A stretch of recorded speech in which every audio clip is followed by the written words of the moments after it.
Good morning friends. നമ്മളിന്ന് പൂരുട്ടാതി നക്ഷത്രത്തിന് വേണ്ടിയിട്ടാണ് എടുക്കാൻ ഒരു കാർഡ് റീഡിംഗ് നടത്താൻ ഉദ്ദേശിക്കുന്നത്. ഇന്ന് പൂരുട്ടാതിയാണല്ലോ നക്ഷത്രം. അപ്പോൾ നമുക്ക് പൂരുട്ടാതി നക്ഷത്രത്തിന് വേണ്ടിയിട്ട് ഒന്ന് എടുത്തു നോക്കാം. അവരുടെ പേഴ്സണാലിറ്റി, അവരുടെ മോർണിംഗ് എങ്ങനെയായിരിക്കും, അവരുടെ ഈവനിങ് എങ്ങനെയായിരിക്കും എന്നുള്ളത്. ഓക്കെ, അതിനു മുമ്പ് ഇന്നത്തെ രാഹുകാലം 10:30 തൊട്ട് 12 മണി വരെ, ഗുളികൈ 7:30 തൊട്ട് 9 മണി വരെ, യമകണ്ഠം 3 തൊട്ട് 4:30 വരെ. ഇതൊരു ഇൻഫർമേഷന് വേണ്ടി പറഞ്ഞു എന്നേ ഉള്ളൂ. പിന്നെ എന്നും പറയാറുള്ള പോലെ കുട്ടികൾക്കുള്ള അതല്ല ഈ റീഡിങ്, കുട്ടികൾക്കിത് ബാധകമല്ല. ഓക്കെ, നമുക്കപ്പോൾ റീഡിങ്ങിലേക്ക് പോകാം. അതിനായിട്ട് ഞാൻ മേജർ ആർക്കാന കാർഡ്സ് മാറ്റി വെച്ചിട്ടുണ്ട്, ഷഫിൾ ചെയ്ത് വെച്ചിട്ടുണ്ട്. മൈനർ ആർക്കാന കാർഡ്സും ഷഫിൾ ചെയ്ത് വെച്ചിട്ടുണ്ട്.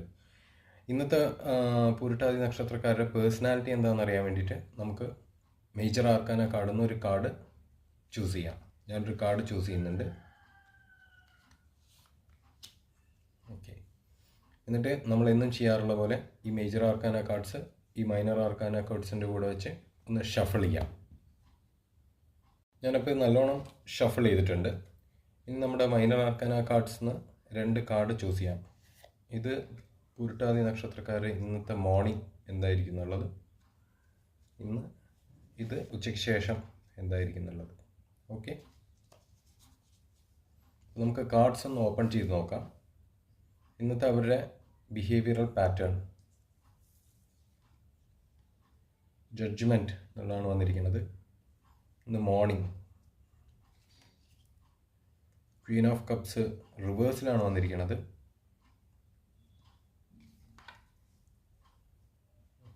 ഫൈവ് ഓഫ് വാൻഡ്സ് റിവേഴ്സിൽ ഉച്ചയ്ക്ക് ശേഷം. ഓക്കെ, ഇതെന്താ ഉദ്ദേശിക്കണമെന്ന് നമുക്ക് നോക്കാം. ഓക്കെ, ഇന്നത്തെ അവരുടെ പേഴ്സണാലിറ്റി എന്ന് പറയുന്നത് ജഡ്ജ്മെൻറ്റിൻ്റെ കാർഡാണ് വന്നിരിക്കുന്നത്. അപ്പോൾ ഇതെന്താ ഉദ്ദേശിക്കണമെന്ന് വെച്ച് കഴിഞ്ഞാൽ അവരൊരു ഡിസിഷൻ എടുക്കേണ്ട സമയമായി. അവരുടെ ഇൻറ്റ്യൂഷൻ അവരോട് തന്നെ അവർ ചോദിച്ചിട്ട് അവരൊരു മേജർ ഡിസിഷൻ എടുക്കേണ്ട സമയമാണ്, അല്ലെങ്കിൽ ഒരു ഡിസിഷൻ എടുത്തുകൊണ്ടിരിക്കുകയാണ്. അവർ അങ്ങനത്തെ ഒരു ഫേസിലാണ് കടന്നു പോയിക്കൊണ്ടിരിക്കുന്നത്. ഒരു കുറേ കാലമായിട്ട് ഒരു ഡിസിഷൻ എടുക്കാൻ വേണ്ടിയിട്ട് അവരിങ്ങനെ ശ്രമിച്ചുകൊണ്ടിരിക്കുകയാണ്. ആ ഡിസിഷൻ അതെടുക്കേണ്ട സമയം തന്നെയാണ്.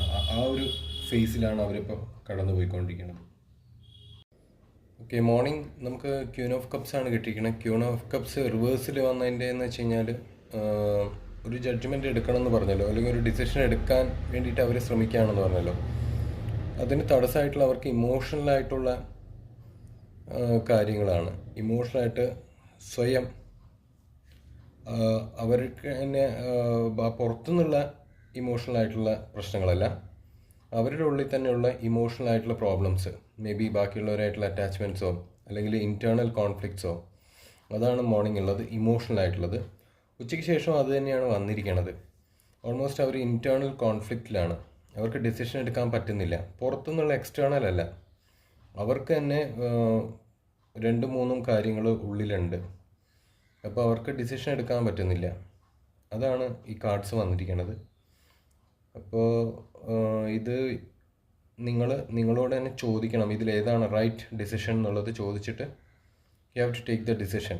ഇത് പുറത്തുനിന്നുള്ള ഒരു കോൺഫ്ലിക്റ്റും ഇല്ല, പുറത്തുനിന്ന് ഒരു ഇൻഫ്ലുവൻസും ഇവർക്കില്ല. അകത്ത് ഇൻറ്റേർണലി തന്നെയാണ് ഇവർ ഡിസിഷൻ എടുക്കാൻ പറ്റാതെ സ്ട്രഗിൾ ചെയ്തുകൊണ്ടിരിക്കുന്നത്. ഓക്കെ, സോ ഇന്നത്തേക്ക് നമുക്ക് വൈൻഡപ്പ് ചെയ്യാം. ബാക്കി നമുക്ക് നാളെ നോക്കാം. Thank you.